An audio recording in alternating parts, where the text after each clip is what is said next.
আসসালামু আলাইকুম, সবাইকে অসংখ্য ধন্যবাদ। আজকে আমরা দুবাইয়ের দর্শনীয় স্থানগুলো সম্পর্কে আপনাদের বিস্তারিত বুঝিয়ে দেওয়ার চেষ্টা করব। তো চলুন শুরু করি। দুবাইয়ের নাম নিলেই আপনি প্রথমে যে দর্শনীয় স্থানটা পাবেন সেটা হচ্ছে আপনার দুবাই মল এবং বুর্জ খলিফা। এটা আপনার দুটোই পাশাপাশি আপনার একদিনের করলে, যদি একদিন বা হাফ আওয়ার আপনার প্ল্যান করেন তাহলে আপনি সুন্দর করে এটা ঘুরে আসতে পারবেন। এটার মধ্যে অবশ্যই এনজয় করার বিষয় আছে। আপনার বুর্জ খলিফার আপনার যদি উপরে উঠতে চান তাহলে আপনাকে আলাদা করে টিকিট করতে হবে। দুবাই মল তো মলই, ওয়ার্ল্ডের সবচেয়ে বড় মল, এটাতে ঢুকতে কোনো কিছু লাগবে না। মার্কেটে ঢুকতে যা লাগে আপনি ওখানে ঢুকে পারচেস করতে পারেন, দেখতে পারেন, বা ওখানেও আপনার অনেক সুন্দর কিছু জিনিস আছে যেগুলো এনজয় করতে পারবেন।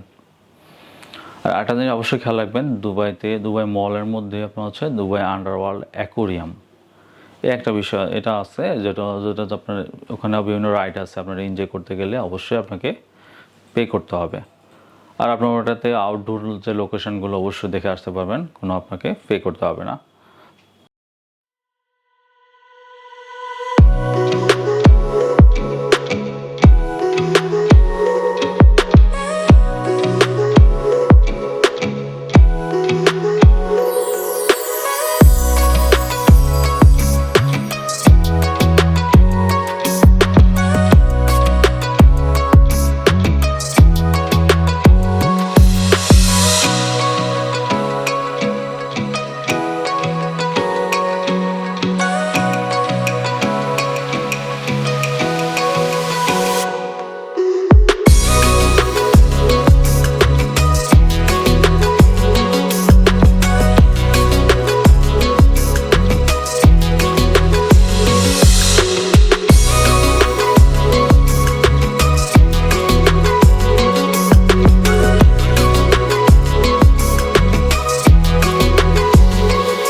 তো এতক্ষণ আমাদের সাথে থাকার জন্য ধন্যবাদ। আমাদের চ্যানেলটি সাবস্ক্রাইব করে আমাদের সাথে থাকতে পারেন। দেখা হবে অন্য কোনো দেশ নিয়ে, অন্য কোনো দেশের ট্যুর প্যাকেজ নিয়ে, বা কীভাবে ঘুরবেন এই ব্যাপারে আপনাদের ডিটেলস আমরা দেখিয়ে দেবো। তো দেখা হবে অন্য কোনো ভিডিওতে। সবাইকে অসংখ্য ধন্যবাদ।